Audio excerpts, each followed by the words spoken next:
Yes. Oh. Yay! Welcome to Lake Holon. Oh. Whoa! Woo! Ah! Ah! Ang ganda! Ah!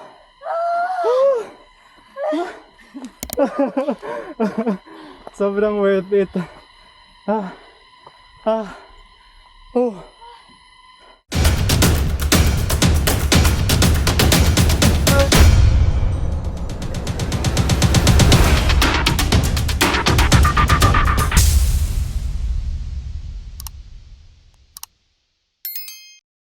Hi everyone, Denver here and welcome to another DENstination.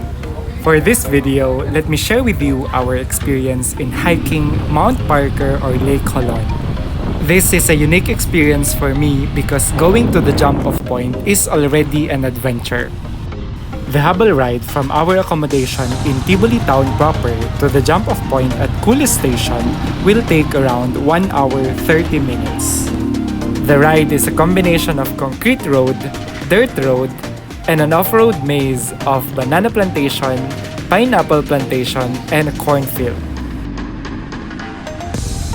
The Habal or the motorcycle can accommodate 2 passengers. At some point before reaching the Kule receiving area, it's already a steep uphill drive, so 1 passenger will have to sit in front of the driver. So this is the setup and I don't know what to say.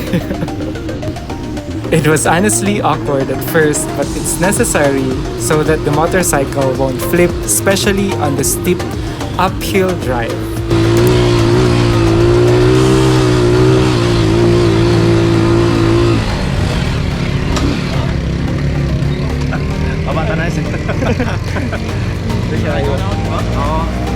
At this point, the motorcycle did not handle all our weight, so we had to go down and walk upwards.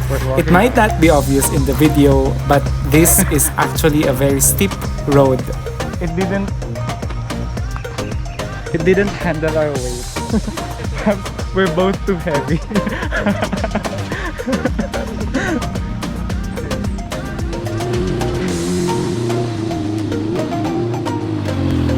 After an intense 1 hour and 30 minutes Habal ride, we finally arrived to Kule receiving station. That was amazing.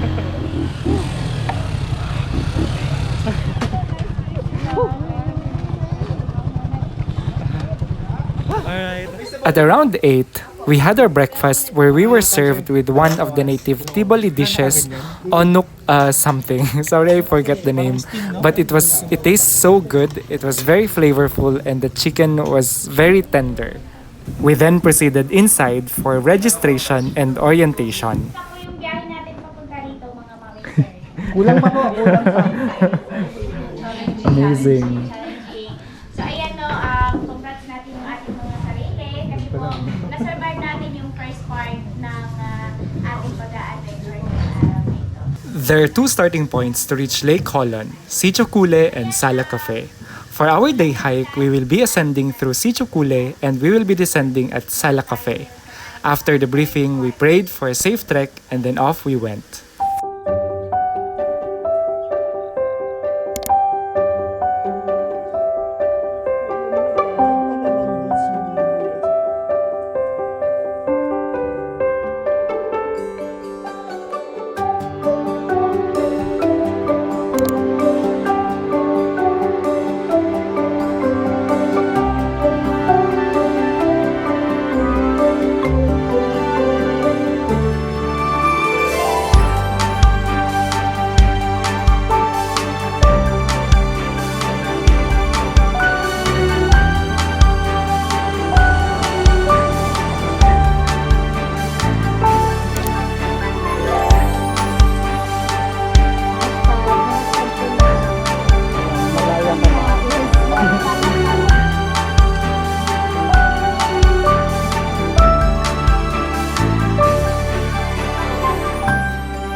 sila sobrang mainit.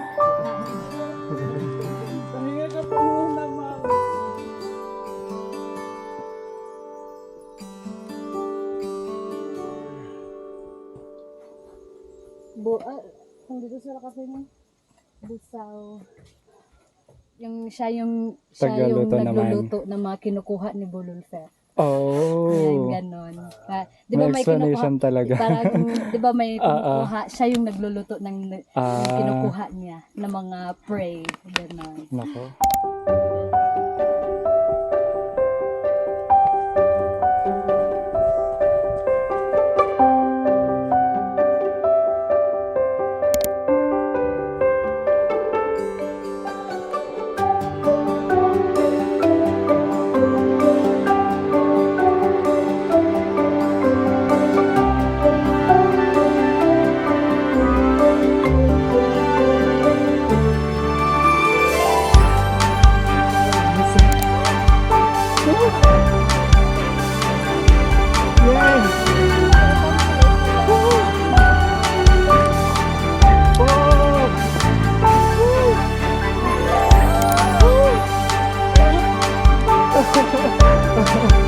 Sobrang worth it.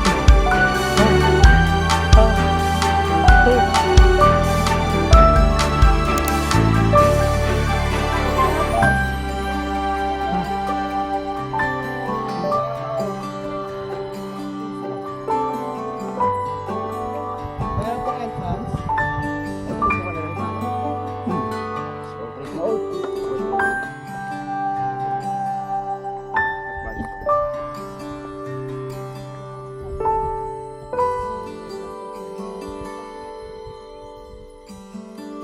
Ayun, doon sila sa baba. Doon pa.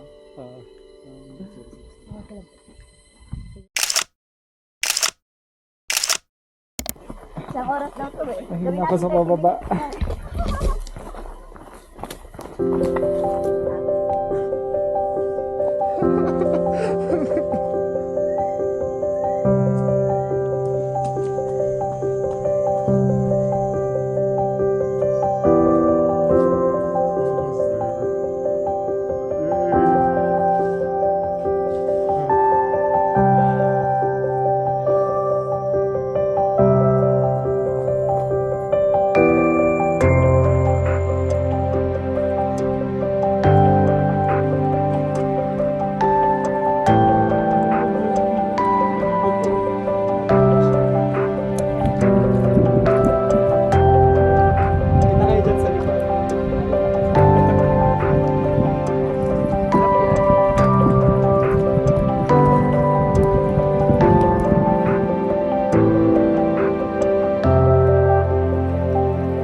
We stayed in the outlet for more than an hour, and most of us took a dip because the water was so inviting and very refreshing.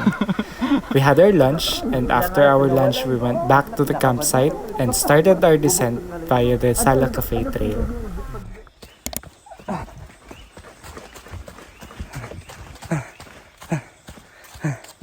Okay, so pauwi na kami. Day tour lang naman kami. And gets ko na kung bakit sa mga vlogs halos wala akong nakikitang